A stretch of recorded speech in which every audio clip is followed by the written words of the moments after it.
9 मार्च को supreme court ने ये फैसला किया कि लोगों को इज्जत के साथ मरने का अधिकार है और इसके तहत निष्क्रिय मर्सी किलिंग यानी पैसिव यूथनेजा को कुछ नियमों के साथ मंजूरी दी। यूथनेजा कानून में बदलाव की जरूरत अरुणा शानबाग केस से महसूस हुई थी। 2011 में सुप्रीम कोर्ट ने अरुणा शानबाग के मामले में निष्क्रिय मर्सी किलिंग को मंजूरी दी थी, जिसका मतलब था कि ऐसे मरीजों से जीवन रक्षक इलाज बंद किया जा सकता है जो अपने फैसले लेने के काबिल नहीं है। अरुणा शानबाग केस एक बेहद दर्दनाक और संवेदनशील मामला था जो भारत में कानूनी, चिकित्सा और मानव अधिकारों से जुड़ी बड़ी बहस का कारण बना। तो चलिए जानते हैं कि क्या था अरुणा शानबाग केस।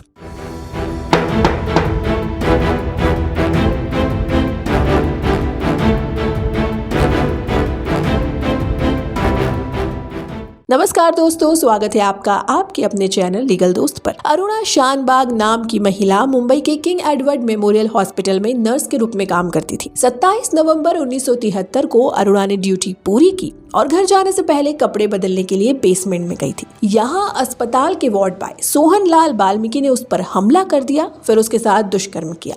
इसके बाद पकड़े जाने की डर से उसने कुत्ते की चेन से अरुणा का गला घोटने की कोशिश की। इस हमले के बाद अरुणा बच तो गई, लेकिन वो कोमा में चली गई और 42 साल तक एक जिंदा लाश बनकर रही। 2009 में अरुणा के एक दोस्त ने भारतीय संविधान के अनुच्छेद 32 के तहत एक याचिका दायर की, जिसमें अरुणा की परेशानी को खत्म करने के लिए निष्क्रिय इच्छा मृत्यु की अनुमति मांगी गई। क्योंकि अरुणा बिस्तर पर पड़ी हुई थी और वो न तो हिल डुल सकती थी, न बात कर सकती थी और न ही खाना चबा सकती थी। किंग एडवर्ड मेमोरियल हॉस्पिटल के डीन और नर्सिंग स्टाफ ने इच्छा मृत्यु की याचिका का विरोध किया। उनका कहना था कि अरुणा की अच्छी देखभाल हो रही थी और हॉस्पिटल के कर्मचारियों ने दशकों तक उसकी देखभाल समर्पण और सम्मान के साथ की थी। उनका डर था कि इच्छा मृत्यु की अनुमति देने से रिश्तेदारों या परिवारों की ओर से इसका गलत इस्तेमाल हो सकता है। अरुणा के साथ कर्मचारियों का गहरा भावनात्मक जुड़ाव था और एक नर्स ने बिना किसी पारिश्रमिक के उसकी देखभाल करने की पेशकश भी की। उनका मानना था कि अरुणा का जीवन खत्म करना गलत होगा क्योंकि उसे जीने का अधिकार था, भले ही वो असमर्थ थी।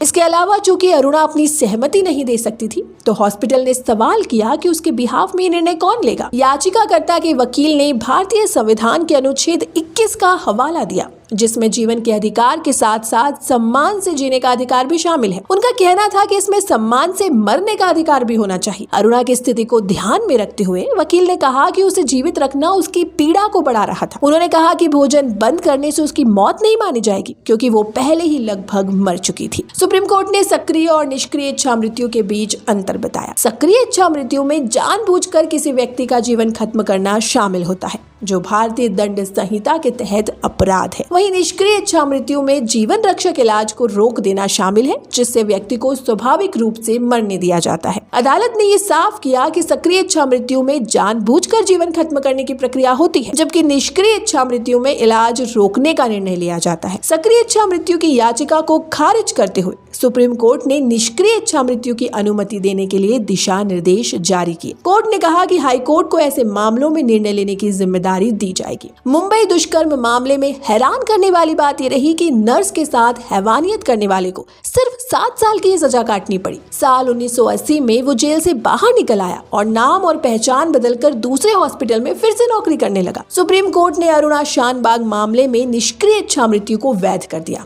जिससे भारत में असहनीय पीड़ा झेल रहे मरीजों को राहत मिलने का मार्ग प्रशस्त हुआ। इस निर्णय ने यह भी साबित किया कि तकनीक का इस्तेमाल मानवता की सेवा में होना चाहिए, न कि उसे नियंत्रित करने के लिए।